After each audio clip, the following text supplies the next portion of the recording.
Donc, on va passer maintenant à une approche, peut-être un peu plus opérationnelle avec, la présentation d'un travail de mémoire réalisé par le docteur Lucile Défense dans le cadre du DU Violence, santé et société. Donc un travail de mémoire sur le parcours de soins des patients en SPO dans les CMP des Hauts-de-France. Donc le docteur Défense est psychiatre, responsable du secteur 59G03, donc le Dunkerquois.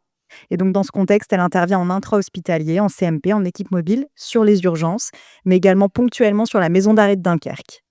Lucie, je te laisse la place. Merci.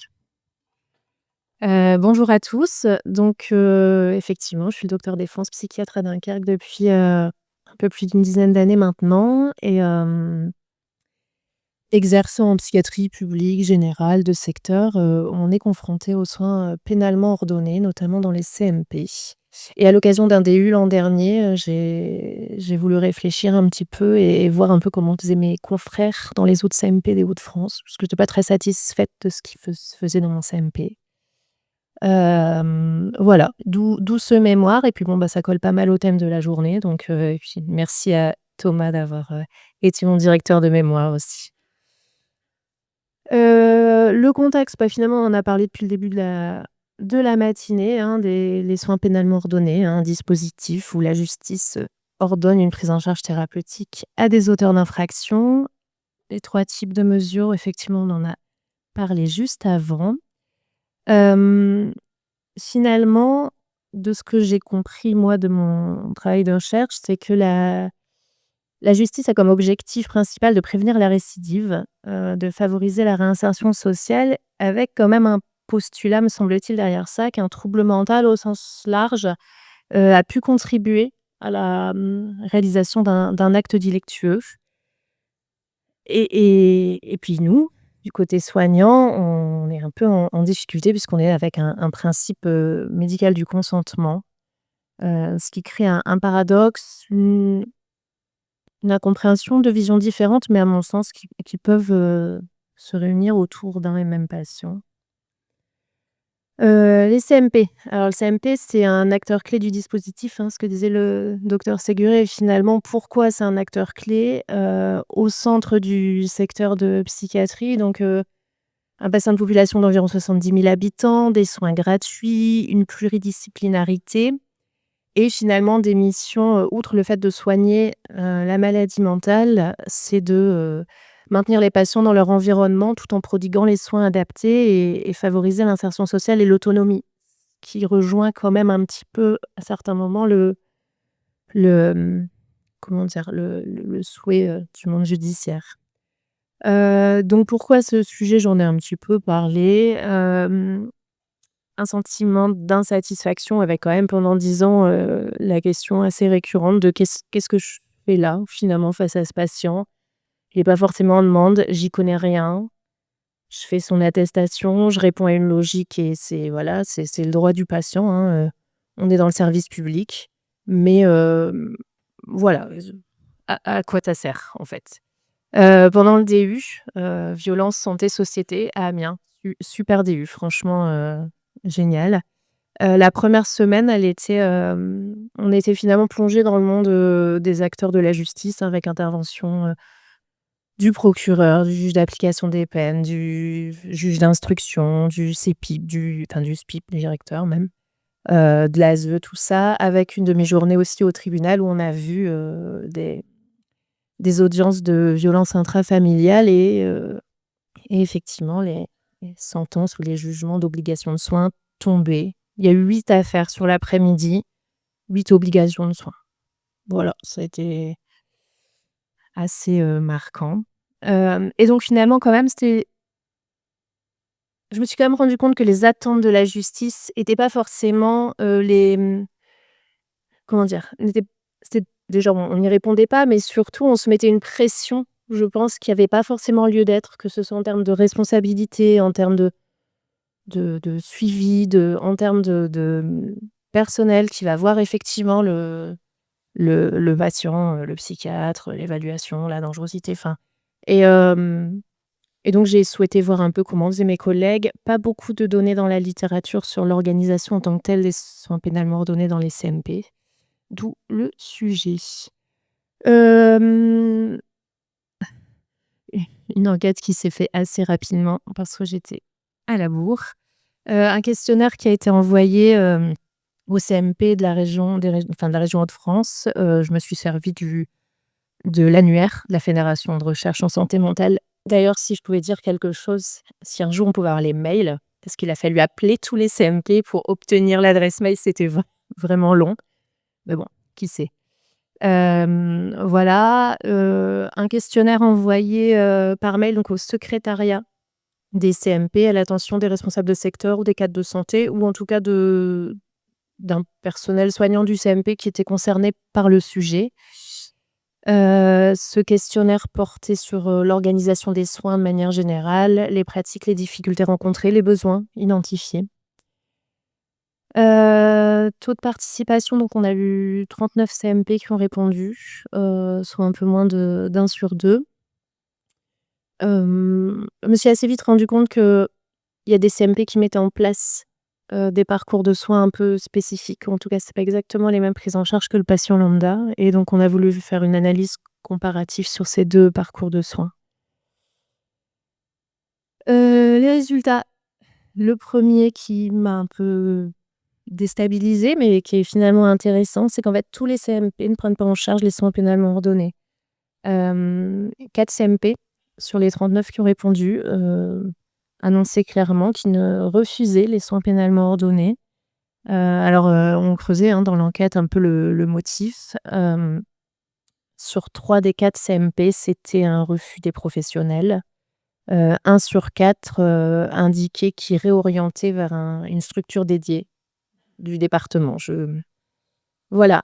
Très vite, ça pose la question, de l'inégalité de l'accès aux soins, hein, puisqu'on rappelle le CMP, soins gratuits, et du coup, la question de, OK, ce patient-là, il fait quoi? Il va vers le libéral? Est-ce qu'il a les moyens? S'il a pas les moyens, comment ça se passe? Est-ce que, il respecte pas ses obligations? Est-ce qu'il y a des conséquences judiciaires pour lui? Enfin, ce serait intéressant, je pense, de voir un peu ces zones où les CMP ne prennent pas en charge la SPO, ce qui se passe, en termes de, je sais pas, de réincarcération, voilà.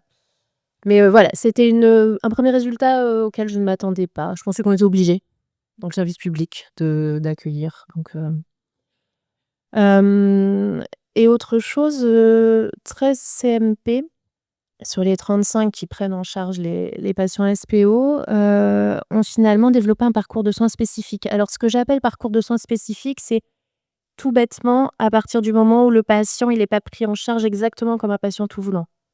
Que ce soit en termes d'accueil, en termes de délai de rendez-vous, en termes de voilà. C'est à partir du moment où là, on finalement identifié qu'on change quelque chose, c'est ce que j'ai appelé parcours de soins spécifique. Ce qui veut pas dire qu'il soit spécialisé, hein. Alors globalement, l'activité SPO dans les CMP des Hauts-de-France, ça représente de manière générale moins de 10 de la file active, pour 83 des CMP. On en parlait tout à l'heure, mais c'est l'obligation de soins, hein, qui est la mesure la plus fréquente, dans 90 des cas. Je rebondis un peu du coup sur ce que disait le docteur Séguré, enfin, l'obligation de soins non cadrée, pas vraiment de qu'est-ce qu'on fait, à qui on s'adresse, comment on communique, enfin c'est en tout cas, à titre personnel, moins facile que l'injonction de soins où on a le médecin coordonnateur, où on a des structures qu'on peut interpeller, enfin, donc on est un peu livrés à nous-mêmes. Les motifs principaux repérés, c'était la violence dans 71 des cas, des actes délictueux sous emprise de toxiques et des violences sexuelles, 11 jamais vu d'injonction thérapeutique et je pense qu'il y en avait pas dans les recueils du questionnaire donc 11 de violences sexuelles, on imagine que c'est effectivement nos injonctions de soins. Enfin, je viens d'apprendre ce matin que c'était pas forcément le cas, mais globalement, le parcours du patient, en fait, c'est jamais fait pareil. Il y a des disparités extrêmement importantes. Enfin, il y a l'évaluation initiale, le délai peut être variable. Ça va de moins d'1 mois à plus de 6 mois. C'est globalement réalisé par un infirmier, mais quand même dans un tiers des cas, c'est le psychiatre qui voit le patient en première intention. Hem La fiche de liaison SPIP, j'en parle pas dans le diapo, mais c'est intéressant. Il y avait un tiers des répondants des CMP qui n'avaient pas connaissance que ça existait, cette fiche de liaison SPIP, qui est quand même des données, super, importantes. Dans le cadre du suivi individuel, principalement assuré par les psychiatres et par les psychologues, avec une fréquence, alors variable selon les besoins dans 60 des cas. Il y avait des CMP qui étaient très ritualisés. L'obligation de soins, c'était tous les 3 mois, mais c'est pareil, il y a aucune, uniformité de suivi.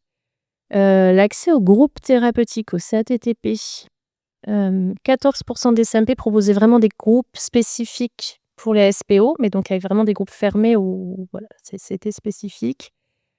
Et un tiers des CMP n'intégraient jamais les patients en soins pénalement ordonnés dans les groupes existants, sachant que le CATTP, enfin pour ceux qui travaillent en CMP, hein, les médias, que ce soit culturel, le jeu, le sport, ça permet de beaucoup, beaucoup de choses, hein, travailler l'estime de soi, la confiance en soi, mais voilà, un tiers des patients sous SPO n'intègrent pas ces groupes thérapeutiques.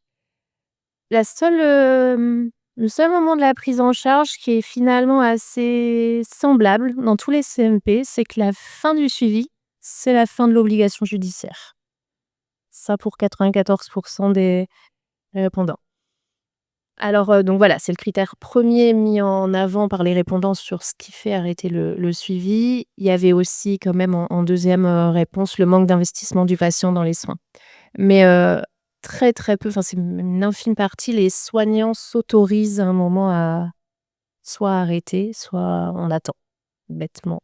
On est à 2 ans, le patient est content, nous on est contents et ça s'arrête. Alors je caricature parce qu'effectivement, il y a quand même des patients avec qui on a créé un peu le lien, notamment mon expérience personnelle, ceux où on a pu diagnostiquer un trouble anxieux, une dépression, on a proposé un traitement, ils vont mieux, ils se sentent mieux. Enfin ceux-là, c'est des patients qu'on garde dans nos files actives après l'obligation de soins. Mais c'est pas la majorité.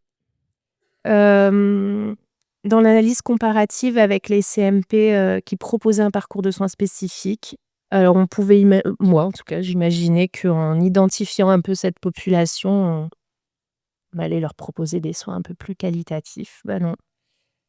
Finalement, le délai de rendez-vous est plus long. Ça s'explique assez facilement, c'est que le soignant qui rencontre le patient en première intention, c'est le psychiatre. Donc finalement, ça décale le premier rendez-vous et il y a moins de rendez-vous. Les délais entre 2 rendez-vous sont plus longs, enfin et donc voilà, pour les CMP qui avaient un parcours de soins un peu spécifique, finalement, ça n'optimisait pas la prise en soin. Quand on a questionné sur les difficultés rencontrées, évidemment, la réticence des patients, c'est revenu, presque à tous les coups, hein. 94 des CMP citent la non-demande de soins comme la principale difficulté, avec des patients qui perçoivent souvent la mesure comme une sanction plutôt qu'une aide. Le manque de formation, ouais, hem, 40 effectivement des CMP et des répondants, évoquent ce manque de formation spécifique et on l'entend, hein, mais moi je suis pas capable, qu'est-ce que je vais faire? Enfin, on perd un peu, c'est dans un cadre légal et les soignants perdent assez vite leurs moyens. Seuls 20 des CMP avaient des professionnels formés. Alors après vous allez me dire quel type de formation, tout ça, mais en tout cas, ce sentiment de pas être, outillé ou de pas être, peut-être légitime à soigner ses patients, on l'entend quand même assez fréquemment. Et la réticence quand même, faut pas se leurrer des professionnels. 37 des CMP font face à la réticence de certains soignants. Alors liée aux représentations, à la stigmatisation de ces patients, au manque de formation et évidemment la surcharge de travail et la pénurie de soignants a été citée à chaque fois, pas forcément en premier motif, mais dans tous les CMP. Les perspectives d'amélioration, finalement, les besoins identifiés, enfin, on vient de le dire, hein, d'informations spécifiques, hein. 80 des répondants l'identifiaient et étaient en demande de formation spécifique pour mieux connaître les enjeux. Je pense, enfin, tout simplement, hein, le cadre dans lequel on reçoit le patient, hein, ce que c'est qu'une obligation de soins, une injonction de soins, à quel moment on a un médecin co, à quel moment on peut faire, appel à des structures, extérieures pour se faire aider. est-ce qu'on a le droit ou pas d'appeler le SPIP et est-ce qu'on outrepasse le secret professionnel ou pas? Enfin, je pense que c'est tout ce type de formations qui sont pertinentes pour outiller les soignants de CMP. La collaboration renforcée, évidemment, 66 des répondants a souhaité une meilleure articulation avec les services judiciaires, notamment via des réunions régulières. Dans l'enquête, on questionnait, s'il y avait déjà quels étaient les partenaires des CMP. Alors le SPIP est mentionné, à chaque fois. C'est connu du coup. Un peu moins le médecin coordonnateur, mais en même temps beaucoup moins d'injonctions de soins dans les CMP, donc ça semble assez logique. Par contre, seuls 3 des répondants, indiquaient avoir des réunions, organisées et planifiées avec les SPIP. Et la question du coup qu'on a quand même posée, c'est est-ce que les professionnels dans les CMP c'est favorables ou pas à la création de structures spécialisées, dans les soins pénalement ordonnés? On a eu 64 de retours, favorables. Je m'arrête là parce que ce sera le sujet de l'après-midi, de débattre là-dessus. Hem, les réflexions à l'issue de ce travail, bah, finalement que le patient, il était réduit plus à son passage à l'acte qu'à sa position de patient, si on peut dire ça comme ça. Que le parcours spécifique complexifie l'accès aux soins, dans un contexte de pénurie médicale. Que l'absence de formation, bah, ça renforce les représentations assez, anxiogènes de ce type de prise en charge. La notion de la crainte de la responsabilité dans la récidive, délictuelle du patient. Ça, on l'a c'est pas tant revenu que ça dans l'enquête, mais à Dunkerque, pour le coup, à Dunkerque, on fait partie de ces CMP, qui pensaient, bien faire en fléchant un peu le parcours. Bon, finalement, ça c'est pas idéal. Mais ce fléchage de parcours avec l'évaluation d'abord par un psychiatre, elle a quand même, elle vient de quelque part. Je suis arrivée dans le service il y a 12-13 ans. On avait un patient, alors dans le CMP voisin du pôle, mais suivi en je ne saurais plus vous dire, injonction de soins, obligation de soins, honnêtement, je ne sais plus. En tout cas, suivi par le psychologue, du CMP, uniquement, pas de référence médicale, pas un suivi psychothérapeutique et ce monsieur a, assassiné son ex-femme, ses 3 enfants. Enfin, ça a fait, évidemment la une des médias, tout ça et donc vous imaginez bien les discussions dans les CMP de: «Est-ce qu'on est responsable?» et il y avait pas de médecin et enfin voilà, il y avait pas de médecin responsable, quoi.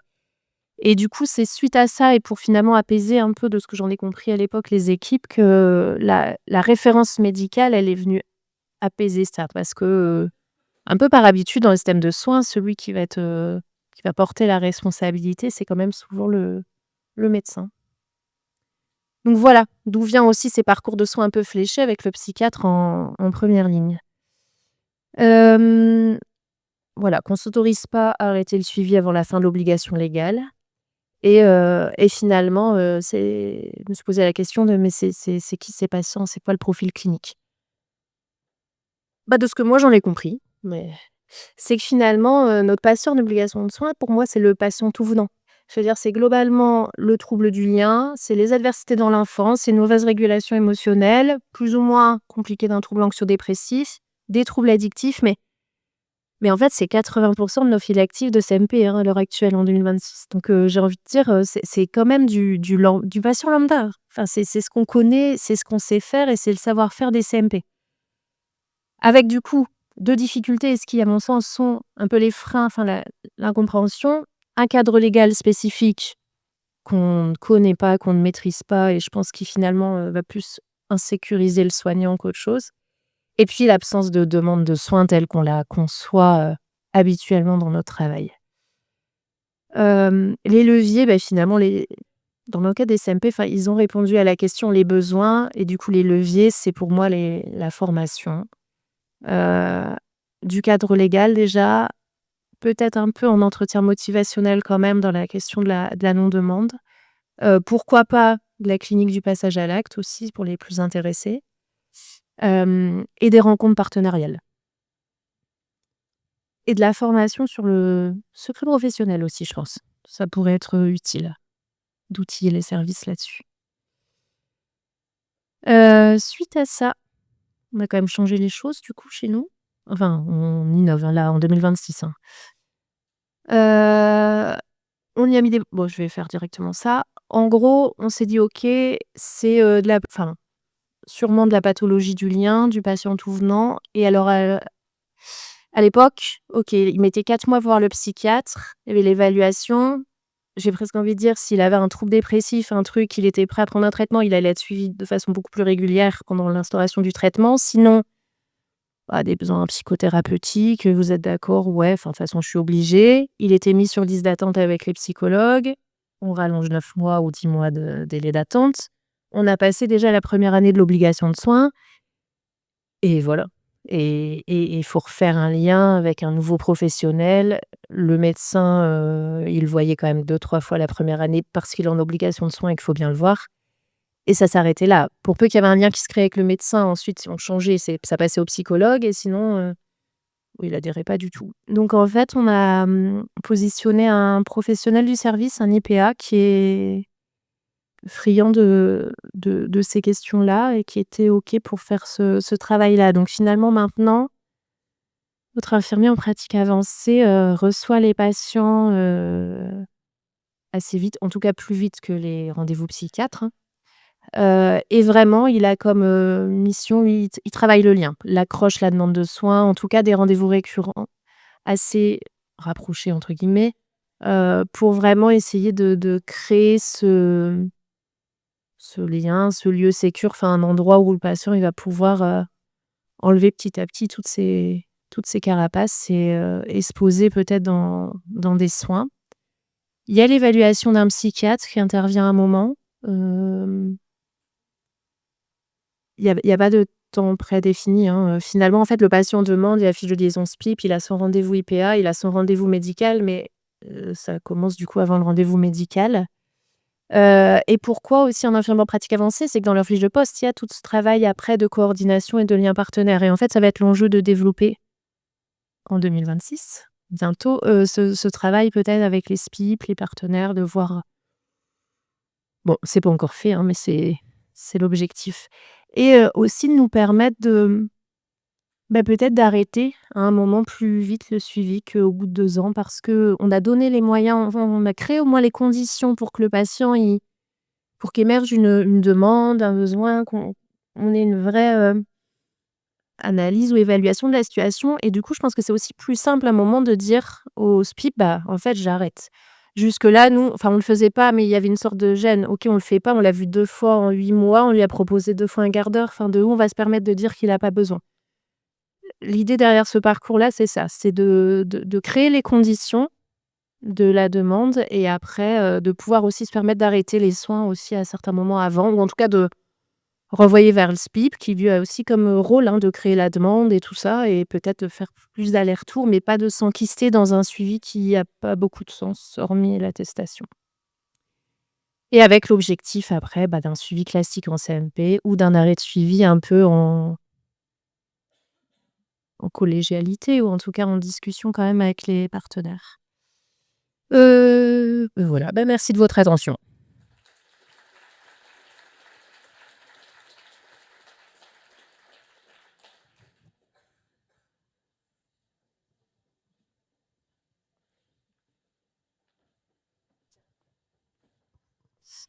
Merci Lucile pour, cette présentation. Moi j'avais 2 petites questions. La première c'est, est-ce que dans ta, recherche bibliographique, tu as retrouvé quelque chose sur, par exemple, une obligation légale d'avoir un premier rendez-vous psychiatre forcément? Est-ce qu'il y a des textes là-dessus? Et je pose tout de suite la deuxième. Tu parles d'arrêt de suivi à partir d'un certain moment. Est-ce que vous avez un peu des critères, pour arrêter les suivis? Merci.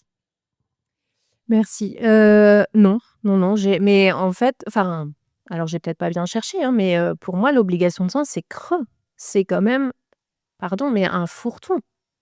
Alors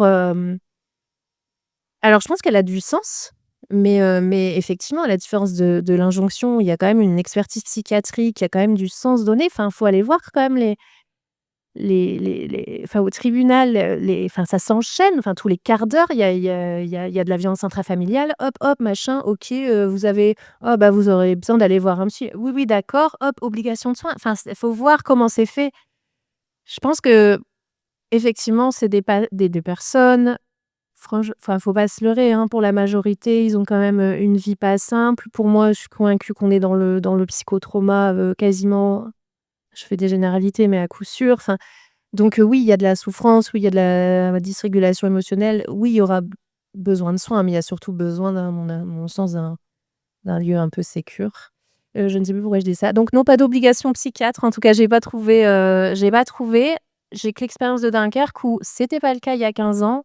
Ce qui a fait changer les pratiques, c'est vraiment la question, de la responsabilité au sein des équipes. Oui, on précise bien donc dans l'obligation de soins comme dans l'injonction de soins, on doit être soigné. Alors dans l'injonction de soins, il y a quand même écrit psychiatre ou psychologue. Après, c'est surtout sur l'organisation des soins en France, la sectorisation et la délégation, médicale, vers les infirmiers et vers tous les professionnels. Parce que moi, j'ai eu des personnes qui étaient sous main de justice et qui étaient, suivies par l'assistante sociale, voilà, peu importe, mais c'est vrai qu'il y a, la notion de délégation médicale, qui existe, en soins psychiatriques et non psychiatriques, est très importante dans les services publics.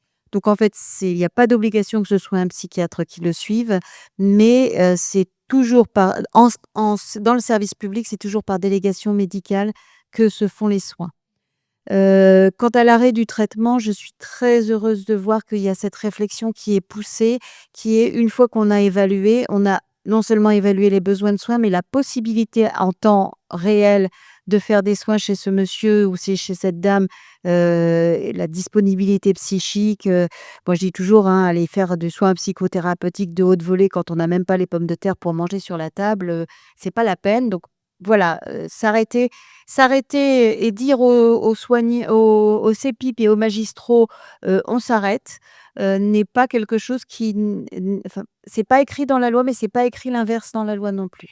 Il y a une grande liberté pour, le médecin responsable du CMP dont dépend, le patient, heu une grande liberté de pratiquer les soins, une grande liberté de les arrêter si c'est nécessaire. Par contre, une obligation totale et ça, c'est il y a encore 4 CMP là, tu dis, qui ne veulent pas. Il faut aller dans les, obligations de service public pour voir à quel point les soins des personnes détenues, anciens détenus et précaires sont du service public. Donc c'est difficile de dire: «Je suis CMP, j'accepte pas», sauf à avoir organisé avec quelqu'un qui fait bien les choses, parce que dans la loi de gouvernance de 2009, il y avait cette idée que le service public pouvait travailler avec, des associations ou le service privé pour faire ce que lui n'était pas en capacité de faire. Ce qui se passe beaucoup dans le Calaisis. Donc là, il y a quelque chose peut-être à rappeler au niveau des CMP et surtout à les aider pour qu'ils acceptent dans cette file active ces patients, qui sont consentants aux soins. Je le redis, ce ne sont pas des patients qui n'ont pas consenti. Il est écrit dans la loi que aucun traitement ne pourra se faire sans le consentement du patient en SPO, et c'est une sorte de deal entre le patient qui dit: «Je suis consentant aux soins» et la justice qui dit: «OK et si vous changez ce consentement, nous, on prendra les dispositions nécessaires». Merci. Merci. Je sais plus, il y avait une deuxième question, je crois que j'ai ah bah, voilà.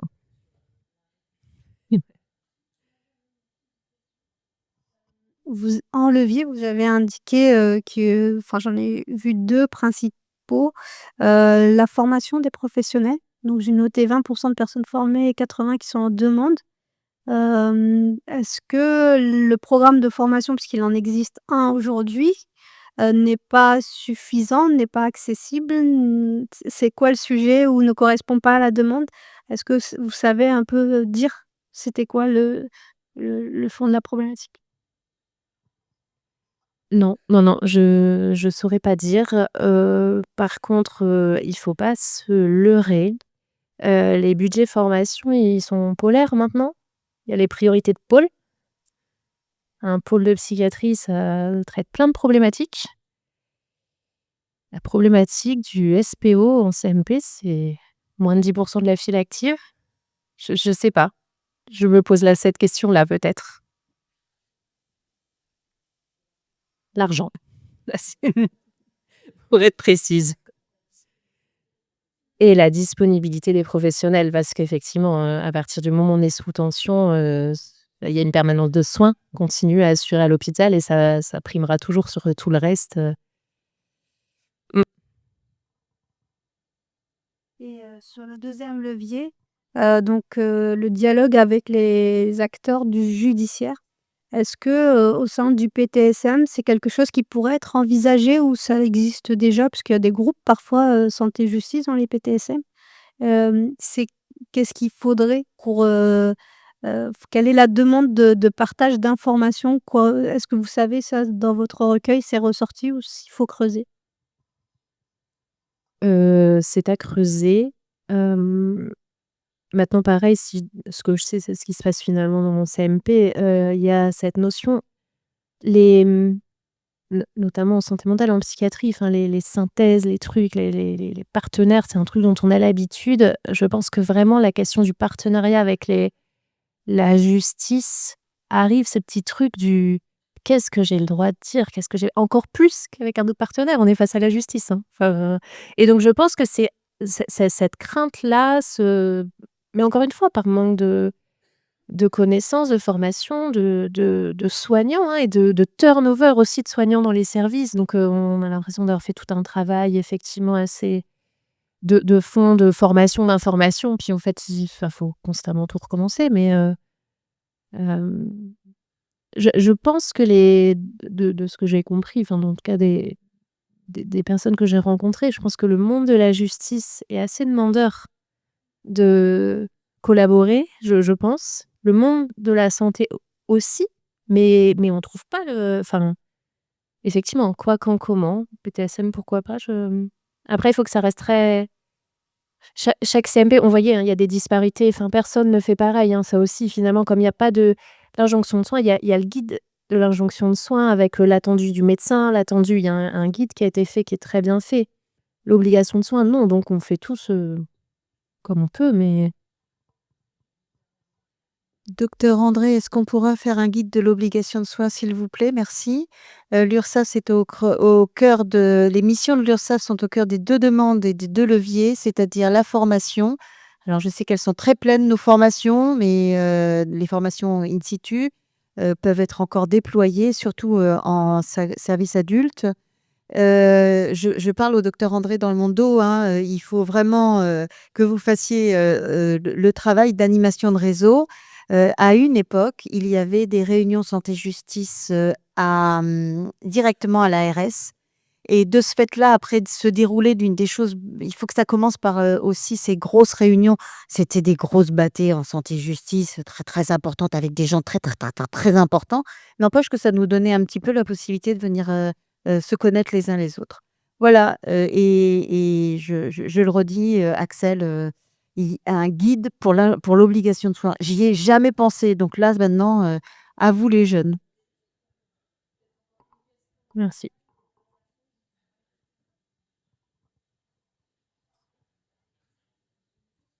Merci beaucoup pour votre intervention. Moi, ce que je trouve fondamental dans ce que vous dites, nous ne travaillons pas personnellement dans un CMP, mais plus dans une structure spécialisée.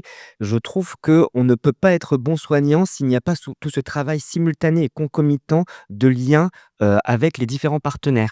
Le souci, c'est que généralement, pour ce qui est des SPIP milieu ouvert, je ne sais pas pour le Nord-Pas-de-Calais comment ça se passe, mais dans l'Oise, il y a 3 services différents. Les CMP vont avoir leur propre secteur.